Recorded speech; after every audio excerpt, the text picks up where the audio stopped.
escalamiento multidimensional, conocido por sus siglas en inglés MDS, es una técnica estadística multivariante de interdependencia que tiene como objetivo representar en un espacio de dimensiones reducidas las proximidades que existen entre un grupo de estímulos u objetos. Esta técnica estadística transforma los juicios de similitud que tienen las personas sobre un conglomerado de estímulos en distancias dispuestas a ser representadas en un espacio de dimensiones reducidas. Tales distancias se representan en un mapa o gráfico, donde se puede visualizar la cercanía entre los objetos que se están estudiando. Por lo tanto, el escalamiento multidimensional estriba en la comparación de estos objetos. Por ejemplo, si una persona reporta en una encuesta que dos estímulos son parecidos, que en este gráfico ejemplo alude a sistemas operativos de Microsoft, pues en ese gráfico los dos sistemas operativos estarían muy próximos entre sí, que en este caso son Windows 8 y Windows 8.1, los cuales a su vez son diferentes de Windows Vista en la primera dimensión. Entonces, de lo dicho, el escalamiento multidimensional generará un gráfico partiendo de las preferencias o similitudes de un grupo de estímulos u objetos. Es importante indicar que el escalamiento multidimensional está relativamente libre de supuestos distribucionales, es decir, no exige que los datos se comporten de manera normal, que haya homozeisticidad, etc. Para ejemplificar el uso de esta técnica estadística multivariante, se administró la siguiente encuesta a una muestra hipotética de personas, cuyo propósito fue evaluar el grado de semejanza que existe entre 6 líderes del siglo XX, tales como Hitler, Lenin, Stalin, Mussolini, Churchill y Roosevelt. La encuesta se muestra a continuación y contiene todas las combinaciones entre estos 6 líderes.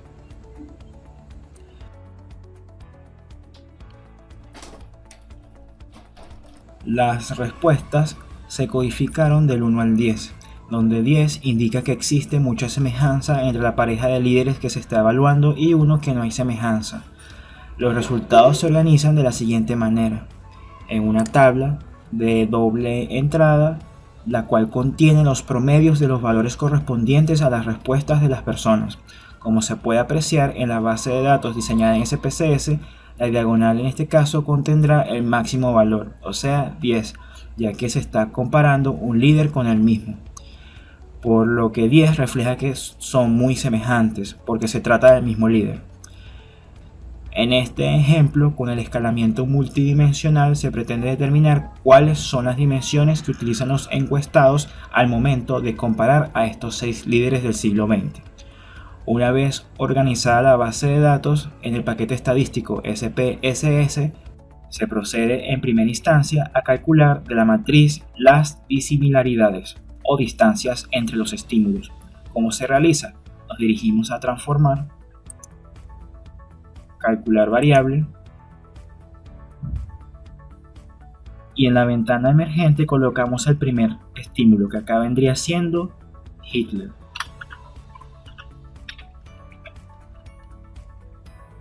Lo escribimos tal cual como aparece en la base de datos.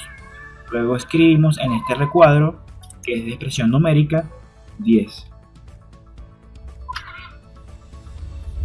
menos el estímulo en cuestión, que es Hitler.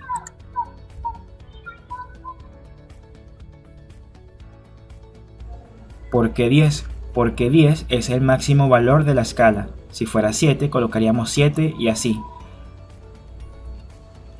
Finalizamos presionando aceptar y aceptar. Si nos vamos a la vista de datos, allí apreciamos que se le restó 10 a todas las valoraciones correspondientes a la variable Hitler. Este procedimiento lo hacemos para el resto de los estímulos.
Y así culminamos con el cálculo de las disimilaridades o distancias.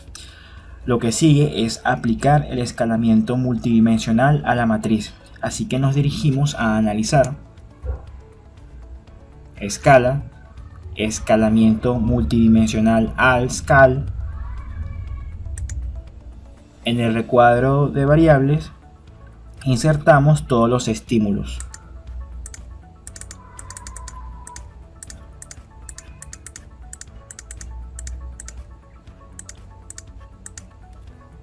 En distancias los dejamos tal cual. Hacemos clic en modelo. En lo que respecta al nivel de medida, elegimos intervalo. Importante, si escogemos el nivel de medida de razón o de intervalo, el modelo será métrico.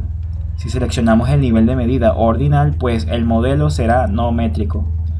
Aclarado esto, la condicionalidad la dejamos tal cual. Lo mismo para el modelo de escalamiento. Con relación a la dimensionalidad, si se cuenta con una hipótesis previa, pues se puede seleccionar un número fijo de dimensiones, pero si no contamos con ella, se sugiere probar obteniendo distintos modelos con diferentes dimensiones y escogemos el modelo con el número de dimensiones que sea mejor en cuanto a su interpretación. Ahora hacemos clic en continuar y presionamos opciones. Marcamos gráfico de grupo, gráfico para los sujetos individuales, matriz de datos y resumen del modelo y de las opciones. Con relación al apartado de criterios lo dejamos tal como está y así hacemos clic en continuar y finalizamos presionando aceptar. Nos vamos a la hoja de resultados que nos lanza SPSS.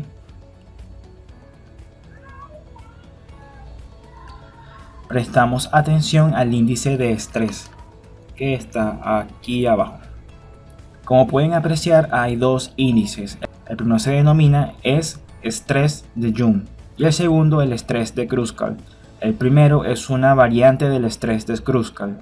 La diferencia entre ambos radica en que el estrés de Kruskal se expresa en términos de distancias, mientras que el estrés de Young lo hace en términos de distancias al cuadrado. Entonces, el índice de estrés, o también llamado índice de esfuerzo, expresa el grado en que el modelo reproduce la información original, el cual arroja valores que oscilan entre 0 y 1. Entonces, el modelo reproducirá con mayor fidelidad la información original cuando el índice se aproxima a 0. Pero cuando se acerque a 1, la diferencia entre las disparidades y las distancias será muy grande, siendo señal de que el modelo no reproduce con total fidelidad la información original, por lo que este es inapropiado. Por lo tanto, el índice de estrés es una medida de la no bondad del ajuste.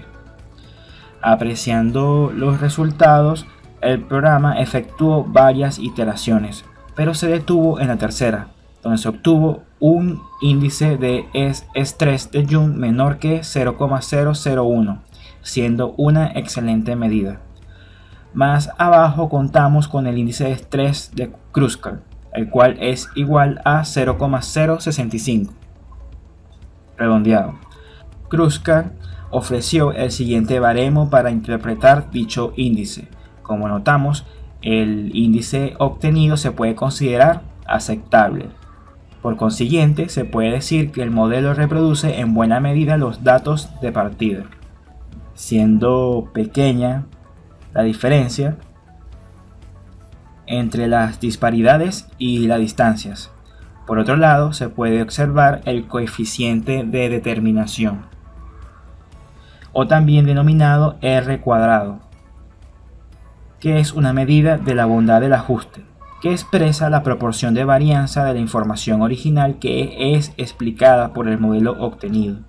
Este coeficiente arroja valores que van de 0 a 1. Mientras más se acerque a 1, el modelo es excelente.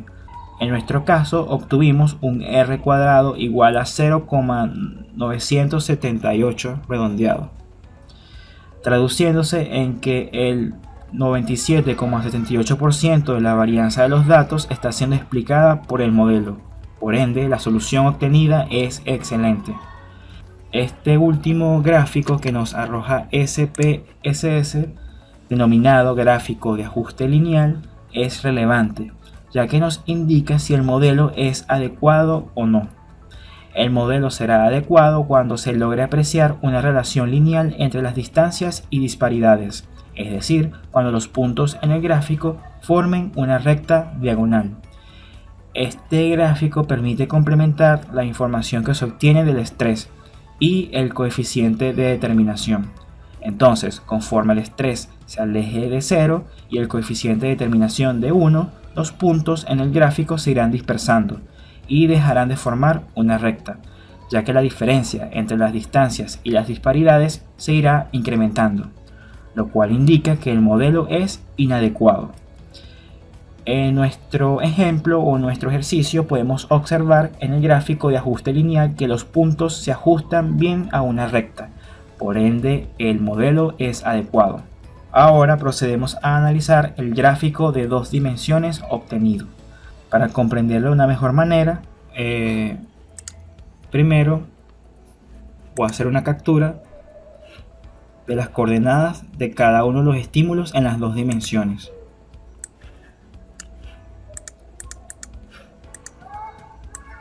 Y lo voy a pegar acá. Igual acá.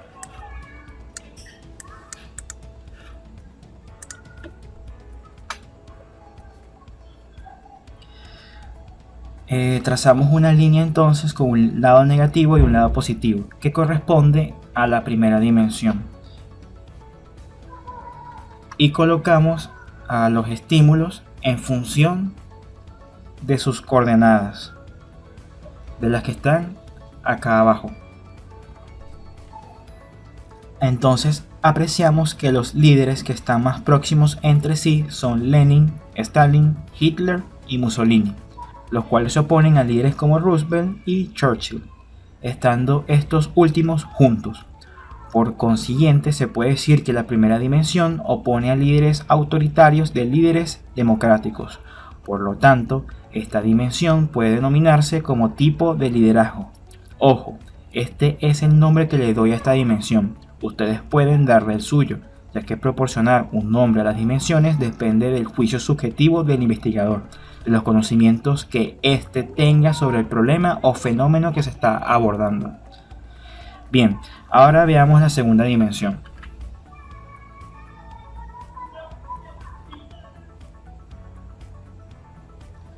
Trazamos una segunda línea y ubicamos a los estímulos en función de sus coordenadas, o sea, de las que están acá abajo en la última columna.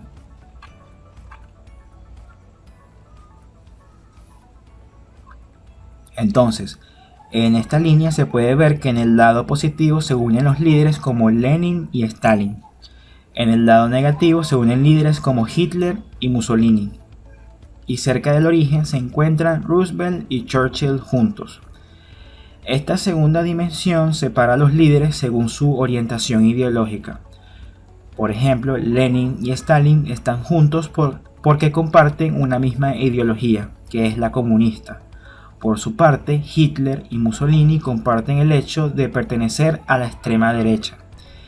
El primero era nacionalsocialista y el segundo fascista, mientras que Churchill y Roosevelt eran partidarios de la democracia, no eran extremistas como los líderes mencionados previamente. Entonces, dicho esto, la segunda dimensión puede interpretarse como espectro político, ya que se aprecia en el gráfico que la segunda dimensión discrimina por la posición política, es decir, separa a los líderes moderados de los que forman parte de la extrema derecha y de la extrema izquierda. En resumen, se determinó que las personas encuestadas se basaron en el tipo de liderazgo y en el espectro político, para comparar a los 6 líderes del siglo XX. Respondiendo en este sentido a la pregunta que nos hicimos al inicio de este videotutorial. En la descripción del vídeo encontrará el link para descargar la base de datos utilizada en este ejercicio. Y de esta manera culmina este videotutorial. Cualquier duda u observación puede dejar un comentario en la parte inferior de este vídeo.